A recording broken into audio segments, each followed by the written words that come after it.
目前全廣州最長嘅巴士咧，就係我身後嘅呢啲屬於 BRT 裏面嘅中車 TG6180BEB08啦。咁呢啲車咧，佢哋喺2020年上市，數量一共36台，並且咧而家全部都服役喺 BRT 嘅 B1 路裏邊嘅。咁喺外觀上咧，佢就係採用咗目前中車 K18 系列嘅造型啊，鷹眼嘅大燈前面，再配合頭頂仲有導流罩去裝飾嘅成個車觀感咧，都係好高級嘅。雖然車身咧依然係用咗巴士集團搞死強迫症嘅塗裝啊，佢嘅車身窗線咧依然都係對唔準。不過呢啲咧基本上都係唔多重要噶啦，因為最重要嘅係呢啲車咧，佢係擁有18米嘅車身嘅。咁理所當然咧，佢中間就會有一條大通道連接住車頭同埋車尾噶啦。所以呢台車無論係佢靜態又好，動態又好，尤其係佢轉彎扭腰嗰下咧，真係非常之霸氣。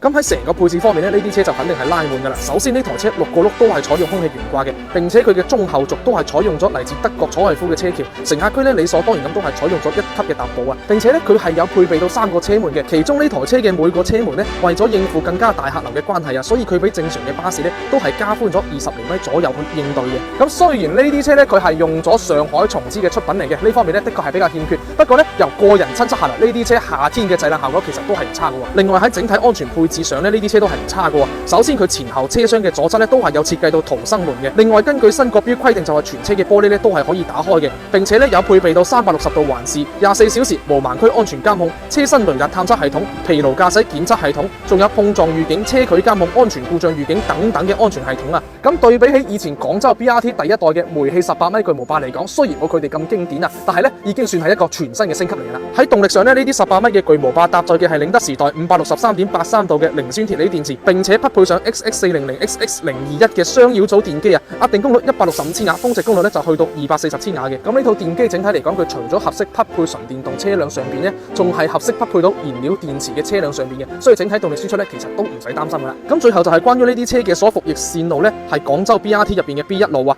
咁目前嘅 B1 路咧就係由廣州市一汽巴士、廣州巴士集團入邊嘅第二巴士同埋3分公司去共同運營嘅。咁就喺個人體感落嚟咧，就係呢啲服役咗接近5年嘅巨無霸車型入邊，就三汽巴士嘅車況係最差嘅。行走嘅時候，成個內飾啊，無論係車長嘅甲板啊，定係底盤啊，都係會叮叮哐啷咁樣響嘅。不過佢嘅車速相對比較快啊，係可以一直開到55左右嘅。而一汽巴士嘅車況相對嚟講咧就會好啲，但係車速比較慢。喺 BRT 入邊咧就只可以開30到40左右嘅。咁呢啲18米嘅車型最好嘅話咧，我個人覺得就係屬於第二巴士嘅車啦。因為首先佢嘅保養真係好好啊，成個車況同埋使用狀態咧都仲係好似服役咗2到3年嘅準新車咁樣，係非常之好嘅。其次咧佢嘅速度都唔差，本人實測佢喺 BRT 入邊咧係可以開到50左右嘅。咁所以對於廣州 BRT 呢36台嘅18米巨無霸車型嘅3個公司，你係點樣揀呢？歡迎喺評論區入邊講俾我聽啦。